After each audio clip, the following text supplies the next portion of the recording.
Hey all, welcome to Huttball. I managed to get into the beta, so I got a cheeky little fraps in. Here you'll see I'm playing a Sith warrior. I took the Marauder class. So here we see our first enemy, and everyone wants a piece. So I'll throw my lightsaber in to start off with, and then I'll get a bit closer. And I went Rage spec, which is like a hybrid spec. Even though I'm mainly melee, my force moves are quite powerful too. So I go in there with a force choke, which does quite a lot of damage, and it's a CC. As you can see, I just had a droid appear above my head, and that's for doing a staggering amount of damage.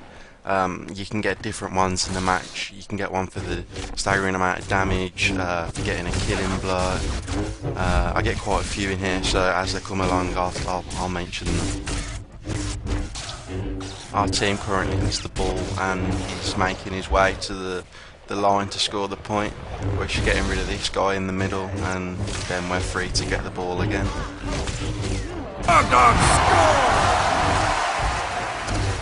Just going to quickly mention one of the hazards. You can see the green pit right there. If you stand inside that, you lose quite a lot of health. So if you can get someone in there by knocking them back. Now, as you can see here, everyone has an ability which regens health. So everyone's going to do that, and then we're going to grab the ball again. On either side of the centre where the ball's at, you have two air vents, and if you're unlucky like me, when you go on top of it, it'll knock you back into the middle of the room. If you are lucky, you'll probably get up onto the ledge, which will give you an advantage getting to the finishing line. So I decided to take the longer route after trying both vents and getting knocked back into the middle of the room. If you come out of combat, you can use a sprint, which gives you 15% extra movement speed. So always try and use that when you're outside of combat. Moving on to the second hazard, you'll be able to see some flames as I come up this ramp now. There's 4 different spots where the flames come up, and only 2 at a time, so they switch every now and then. So you might get right up to where a flame should be, but it's not up at the moment, and as soon as you get to it, it might pop up, and then you'll have to change your route. So always try and keep an eye on the flames as you're walking up that way. If you walk through them, you take a lot of damage. You probably die. And there you saw me take full advantage of my force charge and leap towards the enemy so I could get close to the line and make the touchdown. I completely ignored him and just walked across the line.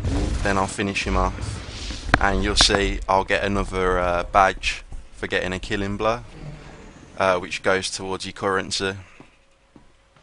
A few moments ago you would have seen my health go from about half to almost full. Now that's because in the beta I could only find one set to buy, and that was at level 20. And then you can buy med packs, so I had tons of those stacked up, so you see me using those in a lot of matches. And right now I'm going to see how our flag carrier is getting on, or should I say ball carrier.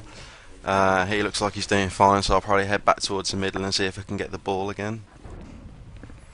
There's definitely something I wanted to bring to your attention. A lot of people probably already know this, but I had a friend on the beta, and we'd do war zones together, and at the end you can give each other a commendation. So that's definitely a good perk while playing with friends. And then other people might give you them as well for doing like really good inside the war zone. So I think with a win, and with a friend helping you out with the commendations, and then also getting like the killing blow, the staggering damage, you usually walk out of the war zone with about 12 commendations, which is quite a lot. And here's another badge I'll get for killing someone one-on-one. Although like I'm 42 in this war zone, and everyone else seems a lot lower than me. Everyone gets a buff for extra health. The damage is usually equal, it's just the amount of abilities they'll actually have. And this was beta, so obviously it was limited players. The brackets were 1 to 50 in war zones. So I'm not sure if it's going to be like this in the original game, but it's not a bad thing either. Because if you invite a friend to play and you're level 50 and they've just started the game, you know, you'd be able to PvP with them all the way through the game, and that's something that I'd enjoy. So we're 4-0 ahead at the moment. I can afford to mid-farm. You'll see now that I'll get another badge for dealing a massive amount of total damage. And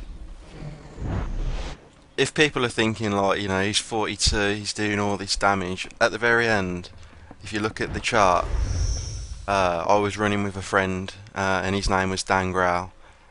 He was about level 9, 10, and he almost does the same amount of damage as me.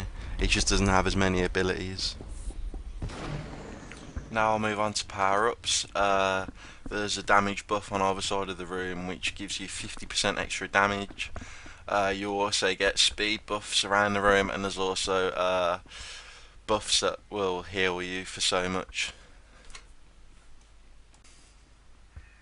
Now you'll see how the fire spawns on the ramps because I head one way and there's fire there, so I wait for the fire to disappear, and you'll see how that works out then. You'll notice a force charge over to my target, and I do go through a bit of the fire, but because I went through there so quick, I don't take too much damage, whereas if you'd walk through it you'd take a lot more. Well, I hope everyone enjoyed my video, and I hope my tips will help you out when Star Wars comes out. I'll look forward to seeing everyone in Star Wars: The Old Republic. Thanks for watching.